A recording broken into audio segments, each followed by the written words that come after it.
Good morning! Today we're going to talk about wind energy. Wind energy is a form of solar energy. Wind turbines convert the kinetic energy in the wind into mechanical power. A generator can convert mechanical power into electricity. Turbines. Horizontal axis wind turbines are the most popular type of turbines, and they're also known as HAWT. HAWT has blades connected to a rotor. The rotor is connected to a gearbox, which then connects to a generator and produces energy.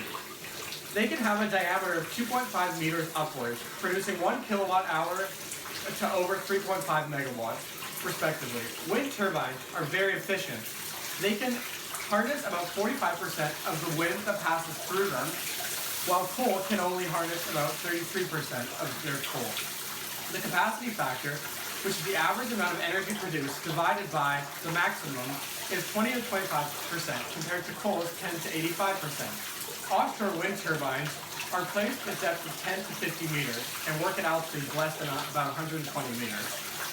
Wind fact! The second type is vertical axis wind turbines, also known as VAWT. A VAWT is different because the main rotor is vertical and most of the components are located at the base. This makes it very easy to service. The blades are placed so that the wind can come in any direction, so no adjustment has to be made, unlike HAWT. They're usually shaped as an egg or as an S.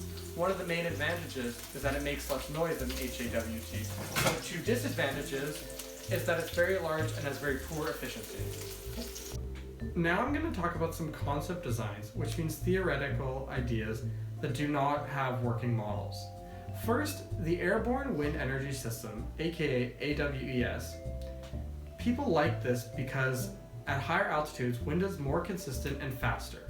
There are two main concepts, ground gen and fly gen. Ground gen means the conversion of power comes from the ground, and a kite's motion creates kinetic energy.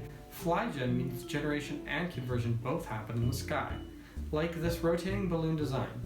Most wind energy concepts seem very interesting, but then once a company tries to make a product, it fails. Advantages. Some advantages to wind energy are that it's unlimited and it's free. It has very low maintenance costs. It's emission-free and has very high domestic potential. Disadvantages. Some disadvantages to wind energy are very high initial costs because it's a new form of technology. It can be very inconsistent. It's not independent because it needs batteries or another source of energy to work full time. And wind turbines can be very dangerous to flying animals. History. Wind energy started with sailboats along the Nile River as early as 5000 BC.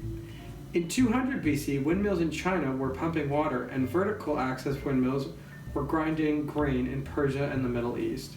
First generation of power from wind was invented by Professor James Blythe in 1887. He made a windmill that charged an accumulator to light his house. His neighbors thought electricity was the work of the devil and didn't want any of his excess energy. The horizontal and vertical axis wind turbines design have not drastically changed. There have been many small improvements to efficiency. The Darius wind turbine was developed in 1931. This was one of the first vertical axis wind turbines. In 2008, Rockport, Missouri, became the first city in the U.S. to receive all of its power requirements from wind energy. Now there are large turbines that can power multiple homes instead of just some lights. Local examples of wind energy. Now we're going to talk about local wind energy. By the end of 2016, Canada was producing about 12 gigawatts of power from wind energy, which is the 8th largest worldwide. Locally, BC has 488.7 megawatts of potential wind energy capacity. Here's the breakdown. Bear Mountain is producing about 100 megawatts. Doki Wind Project produces about 150 megawatts. The Eye of the Wind on Grouse Mountain is producing about 1.5 megawatts. And the Quality Wind Project is producing 150 megawatts, and Cape Scott Wind Farm is producing about 100 megawatts. Unfortunately, BC's only wind turbine manufacturing company went bankrupt back in November. Wind energy companies. Now we're going to talk about companies. There's a lot of interest in wind energy, but not a lot of execution that people are loving. The technology that still needs more improvement, and the pricing still needs to come down. Wind energy is slowly growing as the technology improves. The leading companies as of 2015 are Vestas, based in Denmark, which owns 13.2% of the wind generation globally, which makes over 60 gigawatts of energy.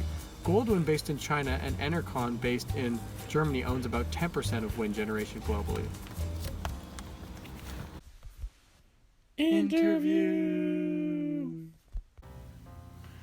We talked to Jeff Kafka, a shareholder in Primo Wind. His focus is to make renewable energy cheaper and more realistic. He says that wind is a great addition to solar energy and that wind energy pricing has to come down for any real change to occur. Primo Wind is focused on making cheap and small wind generators to put on houses and buildings and in remote locations. Primo Wind's goal is to make wind more friendly so there is no need for big farms and high prices. Reflection. I was very surprised when researching wind energy. I am interested to see what will happen in the future because wind is slowly becoming more and more popular every day. I am also very interested to see some concept designs get turned into actual working turbines.